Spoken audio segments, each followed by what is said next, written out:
ब्राह्मण को भोजन नहीं करा पा रहे हैं, मान लो आप गौ माता को रोटी नहीं दे पा रहे हैं, स्वान को भोजन नहीं दे पा रहे, कौवे को भोजन नहीं दे पा रहे हो, और मान लो गया ब्रह्म कपाली या कहीं पिंडदान नहीं कर पा रहे हो, तिलांजलि तर्पण नहीं कर पा रहे हो, तो एक काम जरूर करना, जल के पात्र में 2 बूंद गंगा जल डालना और वो गंगा जल शंकर को रोज 16 दिन तक चढ़ाइए, पितृदोष समाप्त हो जाए। जब ज्यादा घर में पितृदोष हो ना, ऐसा लगे कि पितृदोष बहुत ज्यादा है, 1 रुपये कमा रहे हैं, 1.25 रुपये खर्च हो रहा है, हाथ में पैसा नहीं टिक रहा, दुकान 4 दिन अच्छी चल रही है, फिर व्यापार डाउन हो जाता है, कोई पैसा लेकर भाग गया नहीं दे रहा, कहीं कर्जा मात्रा बढ़ गई है, ये पितृदोष के लक्षण है कुछ। इसमें आपके घर में जो भी रुद्राक्ष पड़ा हो, जो भी रुद्राक्ष रखा हो, क्योंकि संभाल के तो आप रखते नहीं, पटक देते हो यहां में, जो भी रुद्राक्ष आपके घर में रखा हुआ, एक पानी के पात्र में उस रुद्राक्ष को डाल दीजिए, उसमें 1 चावल का दाना डाल दीजिए।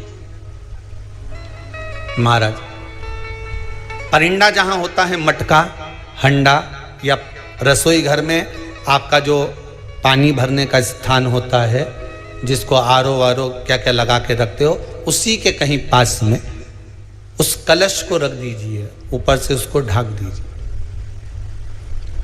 शाम के समय, सुबह रखा 10 बजे से 12 बजे के बीच में, शाम के समय प्रदोष काल में भगवान शंकर का नाम स्मरण कर कर ओम नमः शिवाय बोलकर, श्री शिवाय नमस्तुभ्यम बोलकर, या महामृत्युंजय मंत्र का स्मरण कर कर, या गायत्री मंत्र का स्मरण कर कर, जो मंत्र आपकी बुद्धि में विवेक में समाहित हो, उस मंत्र का नाम लेकर राम कृष्ण हरि जो बोल सकते हो, एक घी का दिया अवश्य प्रज्वलित करें, लंबी बाती का।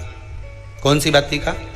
फूल बत्ती का नहीं, गोल बत्ती का नहीं, लंबी बाती का लगा। बत्ती का मुख दक्षिण की ओर, कहां पर होना चाहिए? दक्षिण की ओर, ना पूरब, ना पश्चिम, ना उत्तर। बत्ती का मुख कहां हो? दक्षिण की ओर। जैसे श्राद्ध पक्ष में ब्राह्मण को जब भोजन कराते हैं तो ब्राह्मण का मुख श्राद्ध पक्ष के भोजन कराते समय अगर पूरब, पश्चिम और उत्तर का होता है तो श्राद्ध के भोजन का फल नहीं मिलता। उसका मुख दक्षिण का होता है तो हमारे घर के जितने भी पितर उस तिथि में गए होते हैं सबको उसका भाग मिल जाता है और पितृदोष समाप्त हो जाता है। इसलिए ब्राह्मण का मुख श्राद्ध पक्ष में भोजन कराते समय दक्षिण का होना चाहिए।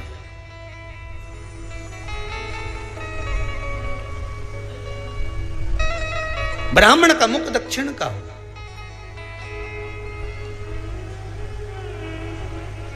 यहां तक शास्त्र कहता है महाराज, अगर गौ माता को श्राद्ध पक्ष में अगर भोजन दे रहे हो तो गाय का मुख अगर दक्षिण का है, गाय का, आपका मुख भले उत्तर का हो, गाय का मुख दक्षिण का हो, आपका मुख भले पूरा पश्चिम कहीं का, गाय का मुख अगर दक्षिण में है, अगर आपने दक्षिण में गाय को खड़ी कर रखा है और दक्षिण में उसका मुख और आप भोजन दे रहे हो तो शास्त्र कहता है कि किसी पिंड की जरूरत नहीं पड़ती, गाय स्वतः कल्याण कर देती है, गौ माता स्वतः कल्याण कर। दक्षिण मुखी हो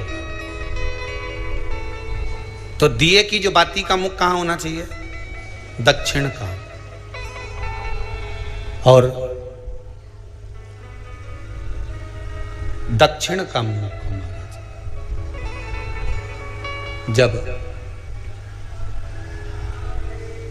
जब दक्षिण का मुख हो, दक्षिण की ओर बाती हो महाराज, तब दक्षिण की बाती जलाने के बाद में भगवान से वहीं पर प्रार्थना करें।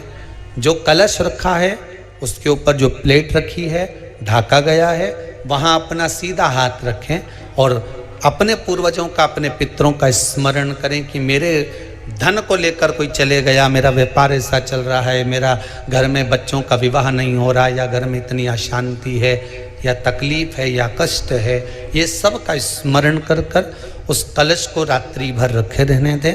सुबह स्नान आदि करने के बाद फिर एक घी का दिया दक्षिण की ओर लगाकर सुबह 10 बजे से 12 बजे के बीच में उस जल को शिव जी को समर्पित कर आ जाएं और वो रुद्राक्ष लेकर वापिस आ जाएं। महाराज वापिस आ जाइए, उस रुद्राक्ष को अपने घर में रख दीजिए।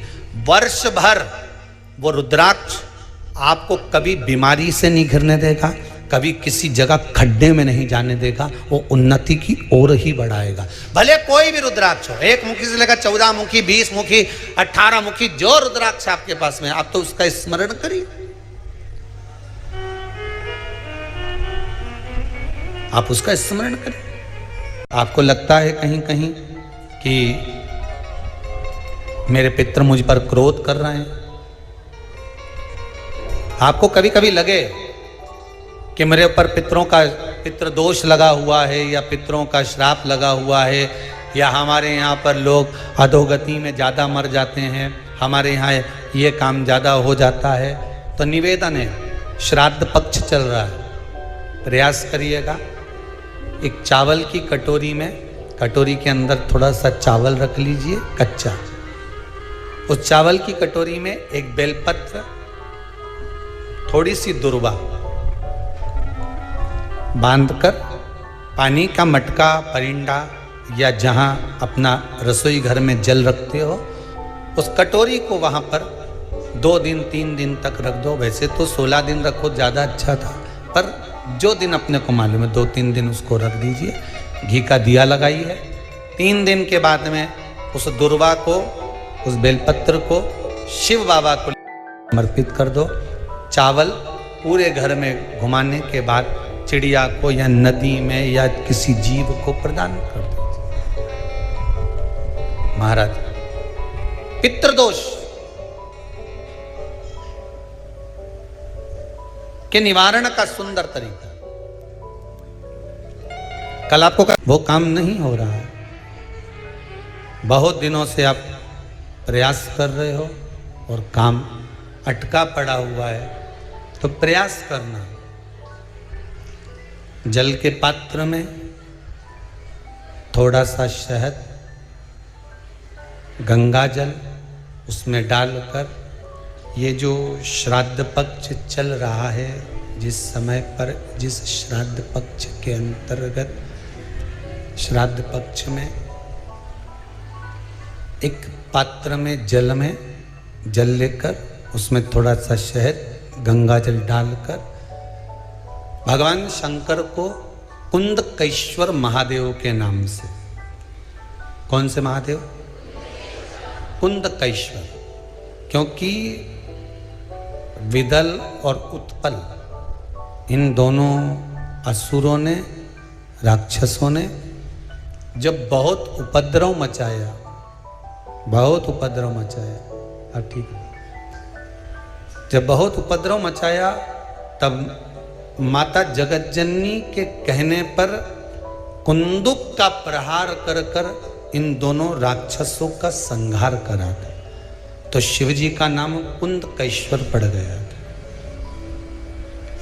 क्या नाम पड़ा था? कुंदकेश्वर। कहते हैं बहुत बांधाओं में जब व्यक्ति पड़ जाता है, बहुत बांधाओं में जब व्यक्ति चला जाता है, कुछ ना कुछ समस्याओं में जब व्यक्ति फंसा रहता है, पड़ा रहता है, तो कुंदकेश्वर महादेव का स्मरण करना चाहिए। एक प्रयास और करना, छोटा सा प्रैक्टिकल करने में क्या जाता है। दुकान पर ग्राहक नहीं आ रहे ना, आधा घंटा हो गया, कोई ग्राहक नजर नहीं आया, फालतू बैठे हो ना दुकान पर, जब ग्राहक नहीं आता तो फ्री हो, तो एक काम करो, कोई भी जरा सा हाथ में पानी लेकर कुंदकेश्वर महादेव के नाम से 51 बार, 21 बार बोलकर, 11 बार बोलकर वो पानी को दरवाजे पे छीट दो। आधा घंटा, ज़्यादा से ज़्यादा 20 मिनट, आधा घंटा 30 मिनट नहीं लगेंगे और ग्राहक प्रवेश करना प्रारंभ करें। प्रैक्टिकल करने में क्या जाए। अब ई में कहीं घटा तुम्हारा कि पानी घट गया, कि बोलने से, कुंदकेश्वर महादेव का नाम लेने से जीवान घट गई, कुछ घटा? फायदा तो तुम्हारा ही हुआ। कुंदकेश्वर का नाम,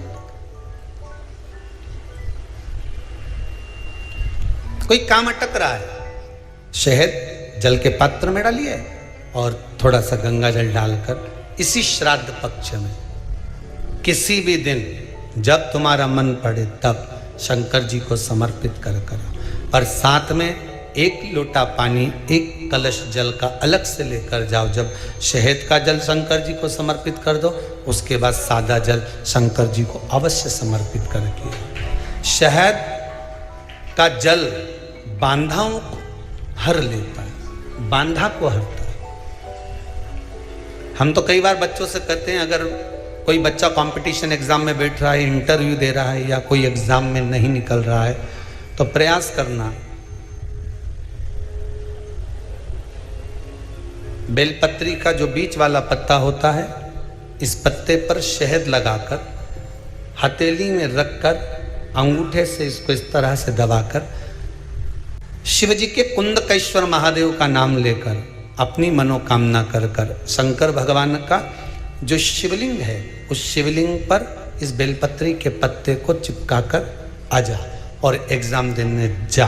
बाबा निपटे का सब काम कर। जिस बालक बालिका का जॉब नहीं लग रहा हो, सर्विस नहीं लग रही हो, नौकरी नहीं लग रही हो, जगह जगह पहले करते थे जॉब, अब छूट गई, 2 साल हो गए, 3 साल हो गए, सर्विस नहीं लग रही हो, बहुत प्रयास कर लिया हो, बहुत प्रयास, तो महाराज काली तिल्ली को पीस कर उसको जल के पात्र में डालकर अपने घर के मटका परिंडा, पितरों का जो स्थान होता है, जलाशय होता है, उसके पास में एक पात्र में रख दीजिए।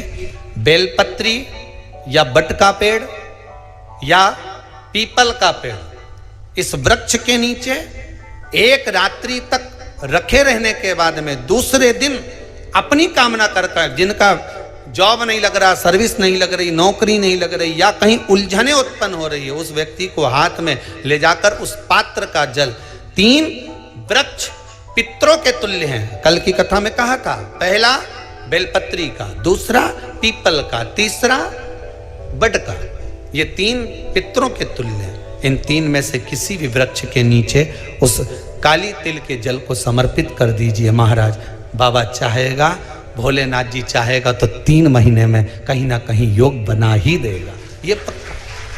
बाबा पर विश्वास रखो, शंकर भगवान पर भरोसा विश्वास रखकर आप कार्य करेंगे, क्यों ना हो।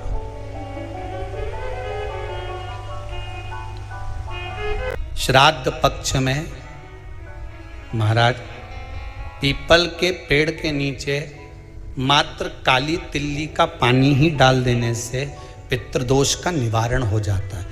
किसी लड़के की लड़की की विवाह शादी नहीं हो रहा हो, मंगल विवाह नहीं हो रहा हो, पानी के लोटे में थोड़ा सा काला तिल डालकर श्राद्ध पक्ष में पीपल के पेड़ के नीचे चढ़वा दीजिए।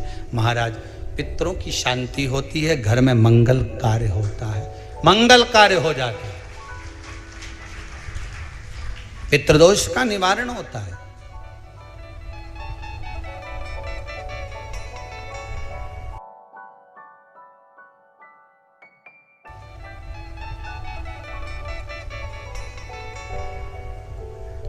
बहुत रोग घिर गया, ऐसा लग रहा है कि बहुत बड़ी बीमारी शरीर में आ गई है, वो मिट नहीं रही, बीमारी बहुत बड़ी है, नहीं जा रही।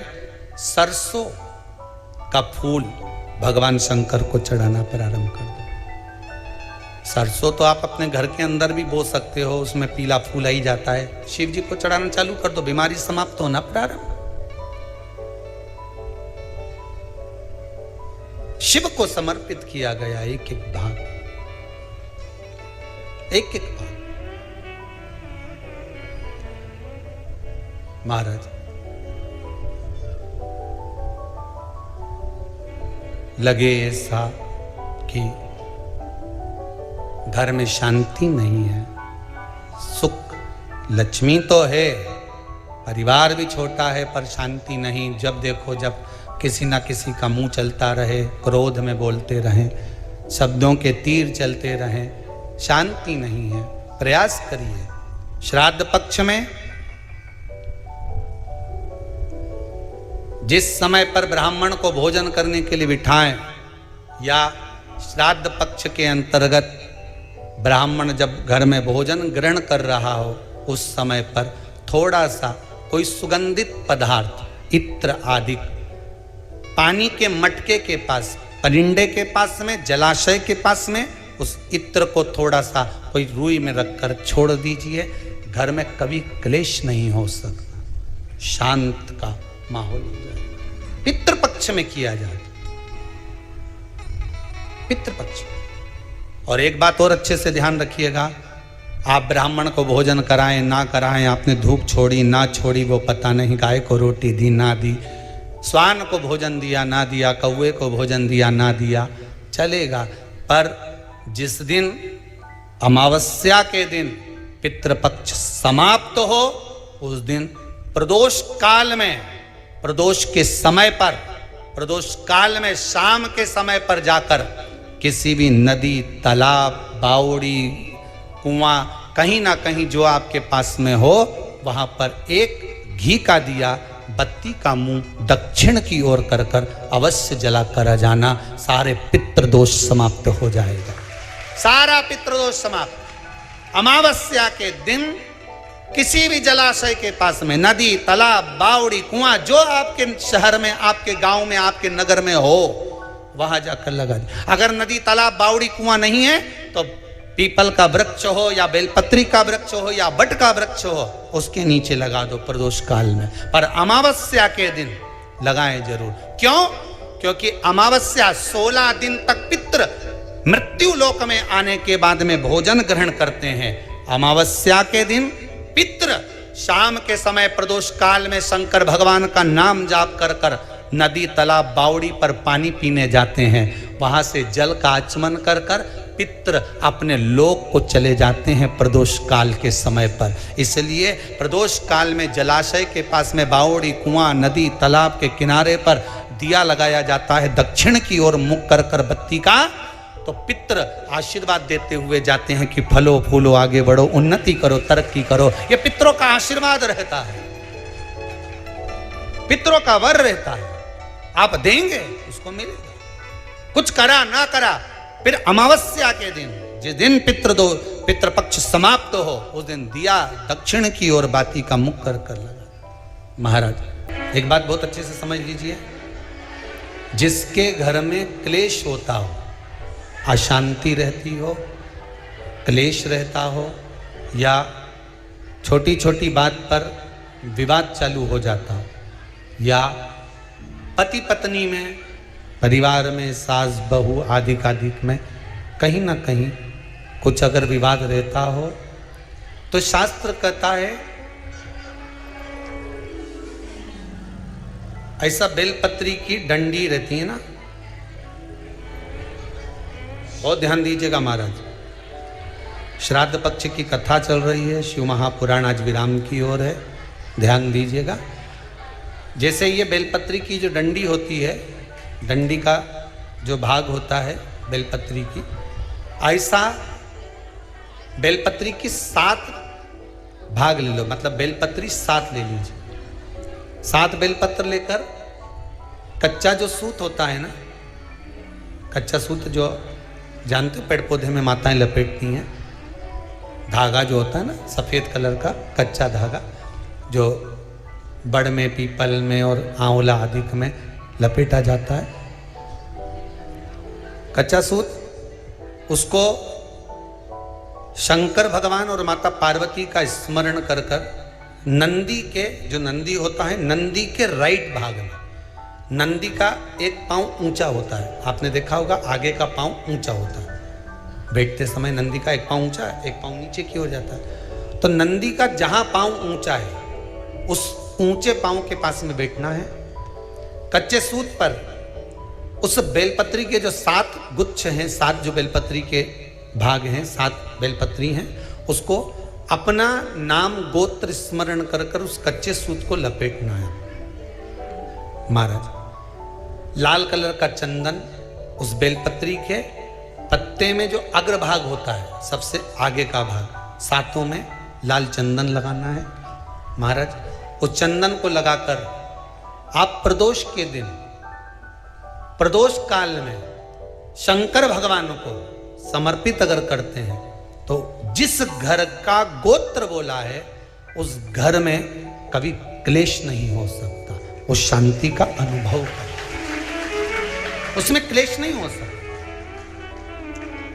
एक धागा होता है पक्का धागा, एक धागा होता है कच्चा धागा। बहुत ध्यान दीजिएगा महाराज, पक्के धागे से नहीं लपेटना सफेद, कच्चा जो धागा पीपल में, बड़ में या आंवला आदि में जो हम लोग लपेटते हैं पूजन करते समय, वो कच्चा धागा।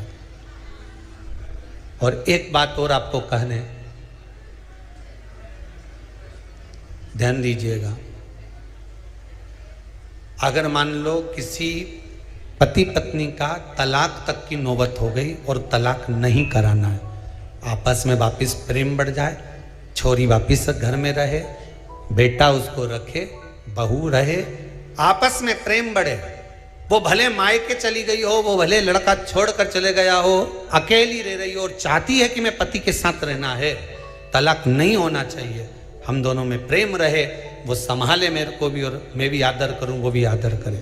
तो मेरा निवेदन है, कच्चा जो सूत होता है, कच्चा जो धागा होता है, नंदी के ठीक पीछे बैठकर कोई साथ में आपका परिवार का कोई व्यक्ति चले जाए और हस्तकमल को, जिसको अपने परिवार में वापिस रहना है, उस स्त्री हो या पुरुष हो, दोनों में से कोई भी नंदी के पीछे बैठकर सोमवार की जिस दिन अष्टमी पड़े उस दिन नंदी के पीछे बैठकर हाथ को ऐसा बंद करना है, हाथ में एक बेलपत्री रखना है, सीधी सीधी बंद कर कर 7 बार उस हाथ पर कच्चा सूत लपेट देना है, उस सूत को वापस निकाल लेना है, बेलपत्री के साथ में, और बेलपत्री को तो अपने पास में रखना। सबसे पहले माता पार्वती का जो हस्तकमल ऐसा होता है शिव मंदिर में, उस हस्तकमल में वो सूत जो आपके हाथ से निकला है वो उसमें डाल देना है, माँ जगत जननी से प्रार्थना कर कर, और जो बेलपत्री आपने संबंध को जोड़ने के लिए अपने हाथ में ली है वो शंकर भगवान के कटी भाग में, फिर निवेदन करूंगा कटी भाग को समझ लीजिए। ये शिवलिंग रखा है, जहां पर शंकर भगवान का शिवलिंग, माता पार्वती जी के हस्त कमल पर जो शिवलिंग रखा है, ये भाग कटी भाग कहलाता है। इस जगह पर जहां शंकर और पार्वती का मिलन हुआ है, उस जगह पर उस बेलपत्री को रख देना है। महाराज ज्यादा से ज्यादा 3-4 महीने लगते हैं, दोनों में वापिस प्रेम बढ़ जाता है, दोनों एक हो जाते हैं। तलाक तक बात चल भी रही हो तो वो तलाक समाप्त हो जाता है, प्रेम, करुणा, आसक्ति, स्नेह बढ़ जाता है। संबंध टूटने की कतार पर एक बार माता पार्वती को समर्पित तो करो अपना संबंध कि मां अब तुझे नहीं भाना, माना मैंने अपशब्द कह दिया होगा, माना मेरी गलती होगी, थोड़ी गलती उनकी भी होगी, पर दोनों की गलती है माँ, अब इस संबंध को तुझे निभाना। जब कच्चा सूत माता के हाथ में रखो तब माता को विनती करना, इस संबंध की डोरी अब तेरे को दे दी, दीन बंधु दीनानाथ मेरी डोरी तेरे हाथ, अब यह डोरी मैंने तुमको दे दी है, अब यह संबंध आपको निभाना है, अब ये संबंध मेरा नहीं।